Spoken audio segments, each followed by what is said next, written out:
You said black? Call out either clubs or spades, up to you. Spades. Spades? Great, okay. Take the deck, toss it one more time over that way. Okay, and you said black, you said spades. I want you to think of a number. Hold on to that invisible deck. Think of a number between ace and king. What are the values? 8. 8? Great, okay, if you would, toss it back up here, just right into the bag. Perfect, okay. Great, there we go. Okay, so we had a number of people think of cards. You said black, you said spades, and you said 8. 8, Yep. Great, okay. All right, in this deck, we have one card facing the other way. The only card in the deck facing the wrong way. Let's see if you can find it. Oh, way down here near the bottom. The only card facing the wrong way in the deck is, of course, the 8 of spades.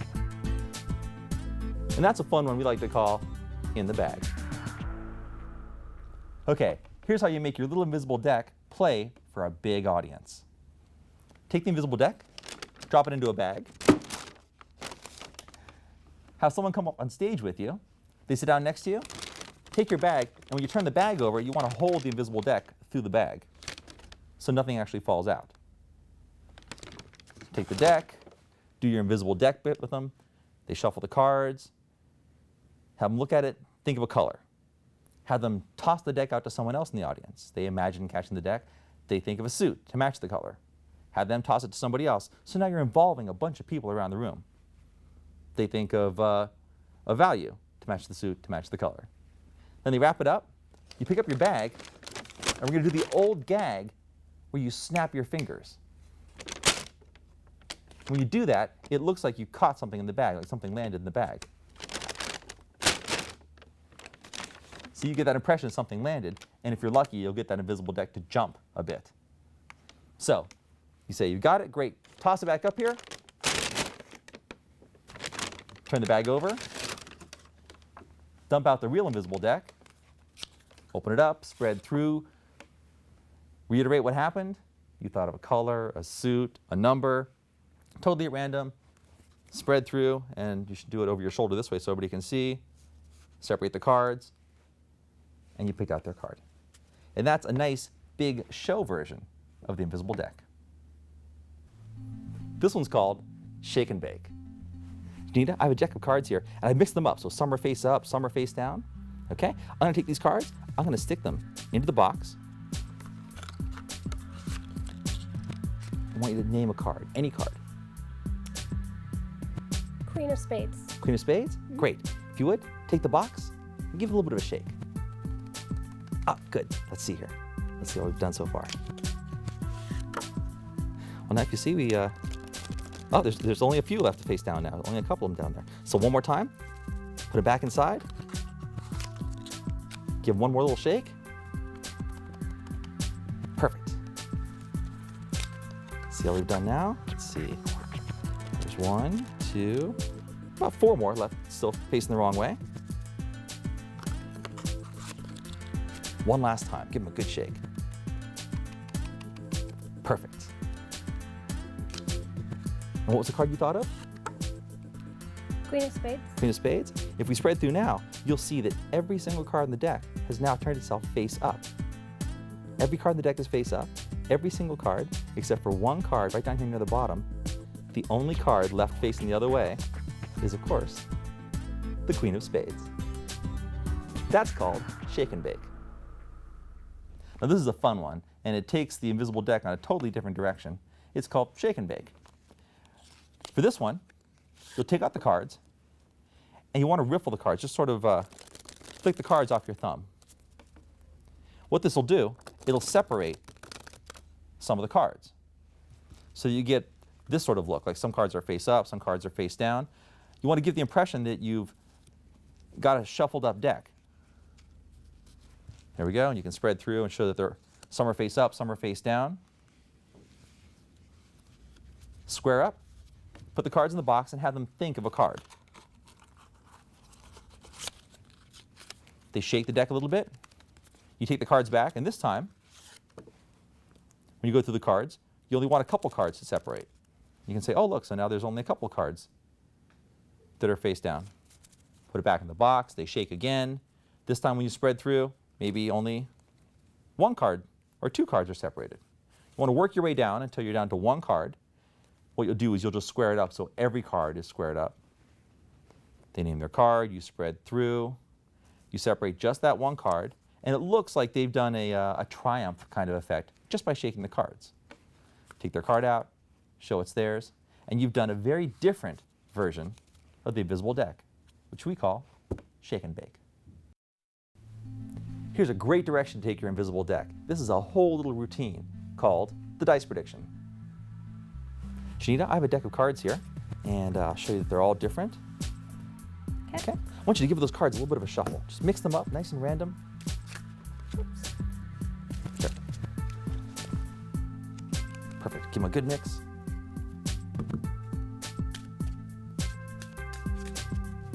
Great. Now I want you to spread them across the table here, just all around. Get them all nice and spread out, completely random. There, I'll just kind of spread them out some more here. There we go. Get them all nice and spread out. Perfect. I cover every bit of space we have here. Good. That's pretty good. Okay. Now, we have a couple of dice here. Here's what we're going to do. You're going to roll these dice. They're going to land on a couple of cards. Okay. Whatever number's on the dice will be the value of our prediction card. Okay? Whatever cards they land on will be the suit. Okay. Does that make sense? Yep. Okay.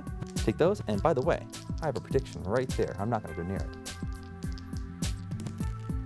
Great. Okay. So we have a 5 and a 2. That's 7. Okay. So our card's going to be a 7. Now these are the two cards they landed on. Which one do you want to use? It's up to you. The left one. This one? Mm-hmm. This will be our suit. So a 4.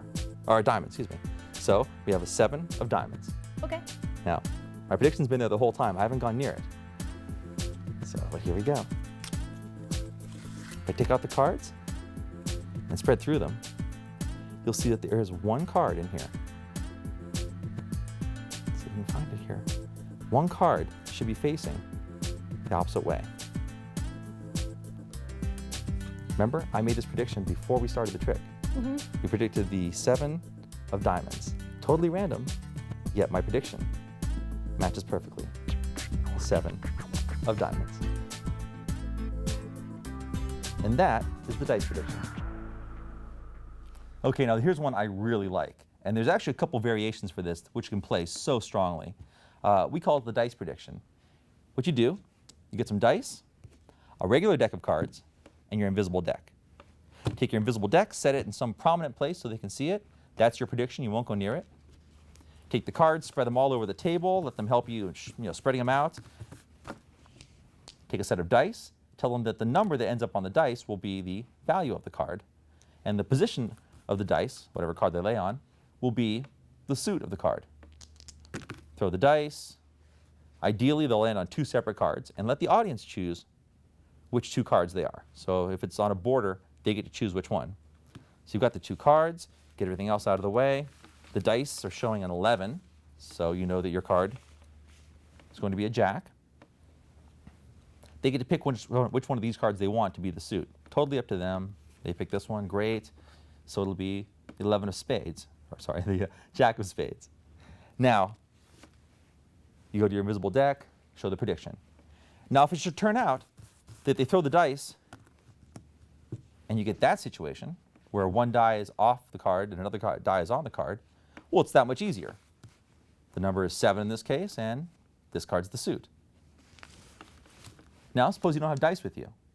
Well, you might have a pool table near you. What you can do, take your regular deck, rack up the balls, have them pick one of the balls. We'll say the purple one, the 4. The balls are racked up. The cards are spread all over the table, I mean, take up the whole table. They break the balls go everywhere. Wherever that purple ball lands will be the prediction. So you push everything out of the way, scoot all the balls off the table. There's one purple ball sitting on top of this card. You flip it over, King of Hearts, grab your prediction, which has been sitting on the edge of the pool table the whole time, and reveal the King of Hearts. That is a killer trick to do anytime you're near a pool table. And trust me, this plays really, really strongly. Now you can also throw jacks, you can throw a little rubber ball. Really let your mind go with this one. You can even flip a coin to have them pick out a card. But it just looks so entirely random and is so impossible. I think you're going to have a lot of fun with this one. Now, we call this trick the connection. And there's a good reason for it. If you ever want to make that perfect connection, you see that cutie that you've always wanted to meet, this is the trick that's going to completely win her over. And this is a great trick to use if you want to really score that big show. You're about to do a trick for the CEO of a big company who could hire you, and you need to really kick his butt right at the beginning. This is the trick. Hi, I just saw you from across the room. I want to do a trick for you. Do you mind? I guess. Okay. Here's what I want you to do.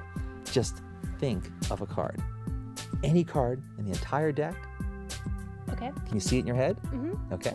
Don't think of an easy one. Don't think of the Ace of Spades. Don't think of the Queen of Hearts. Dig for a really tough one. Okay. Got it? Yep. Well, I never met you, but believe it or not, before I left the house today, I made a prediction. I put it in this deck. Now, I can't mess with it now because I've already made it. But if you would, for the first time, name that card out loud.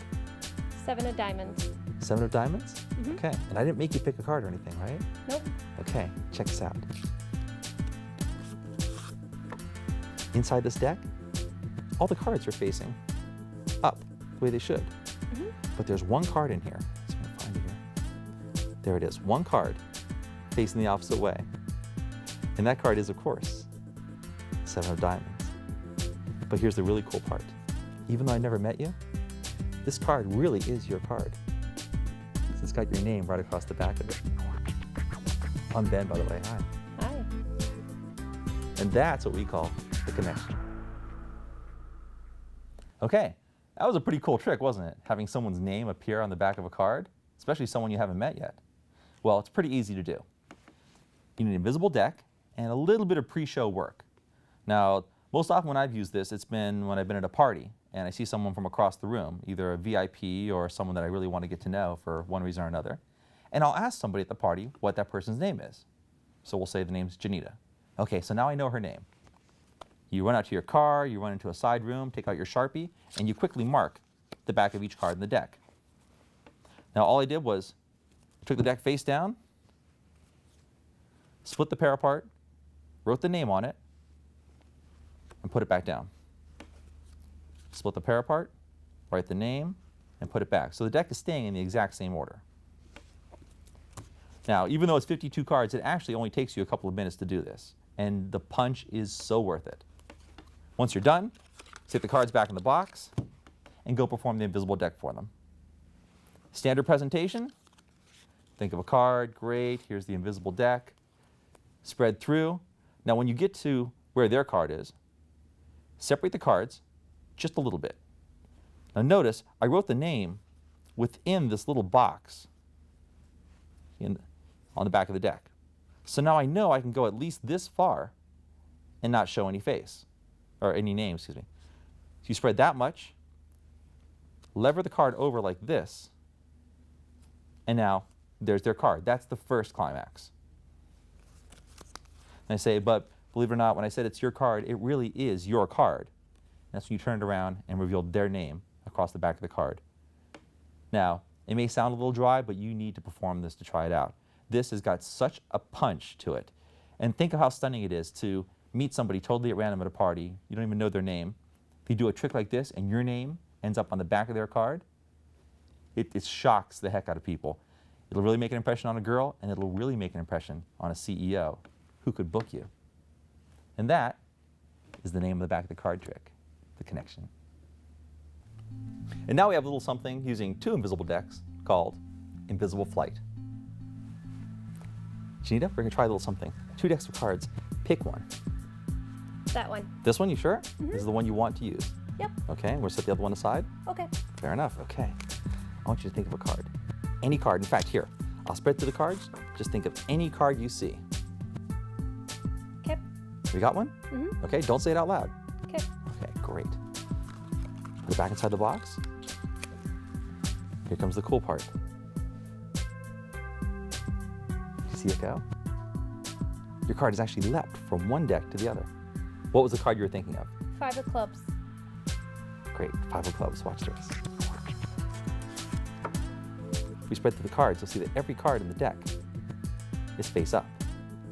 every single card in the deck is face up. There's one, oh, there it is.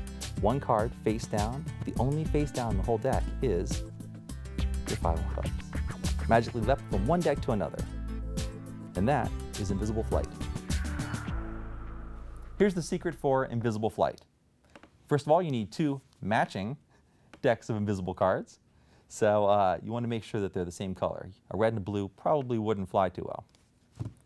Have a spectator pick one, doesn't matter which one. Open it up, and remember which side you show them. In this case, I'm showing them the clubs and hearts side. They look through, they think of a card.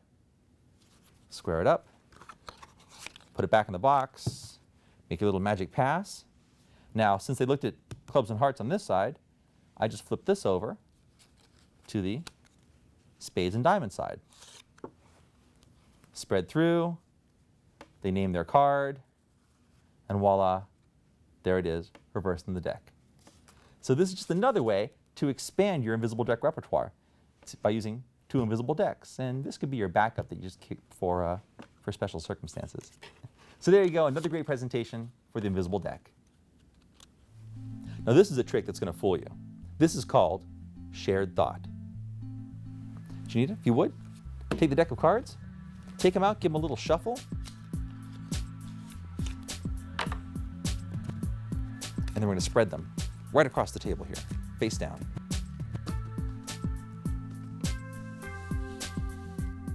Okay, great. Spread them out a little bit there. There we go. I want you just to take your finger, go back and forth across the deck like this. Go ahead. And whenever you want, I want you to stop.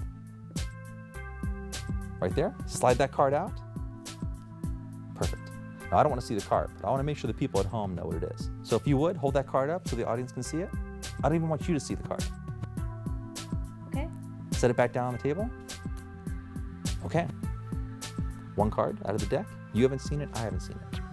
Here's something pretty cool. Inside this deck is a prediction. Cool, huh? If I open it up, you'll see that every card in the deck is faced up, except for one card. Whoop, right there near the top. One card, the only face-up card in the entire deck. The card you randomly selected, the card that was already predicted in the box, the Queen of Spades. And that is called shared thought. All right, this is how you do shared thought. You need an invisible deck and a marked deck of cards. Doesn't matter the marking style. We're using the new Magic Maker's Deception deck, which is very, very cool and really easy to read. You hand them this deck, set this one aside as your prediction, tell them to take out the cards, and don't let them look at any faces. Have them just immediately give the deck a little bit of a shuffle. Just a quick mix, whatever they want. You want it to be so that you don't see the card and they don't see the card. Once the cards are shuffled, have them spread across the table. Have them just put their finger on a card and slide it out of the pack. Now, in the presentation, I had them show it to the camera. And that was just so that you at home could join in along the fun. In actual presentation, they would slide it out and wouldn't touch it again. That way, there's no way you could know the card, no way they could know the card. But you come over here to your deck, read the back of the card, in this case, 4 of hearts. Spread through your invisible deck, in this case until you come to the 10 of spades. Separate the cards and just lay it down next to the other card. If you want, you can get this out of the way too to kind of clean up your performing area. They pulled a card completely at random. You didn't see it, they didn't see it. There was one card reversed in this deck, but voila, they match. This is a very, very powerful trick, as you'll see. Use the Deception deck, use the Magic Maker's Invisible deck, and you're going to have one killer trick that will definitely make a reputation for you. Okay, we've given you a lot of ideas here, and we've shown you that this little deck, which you thought could only do one trick, can do an entire act. So there's absolutely no reason why you shouldn't have this deck in your pocket every minute of the day, because this could really save you or really make your reputation. Well, that's it. I hope you have fun with it. I'm Ben Salinas on behalf of Magic Makers and all the crew here. We'll see you next time.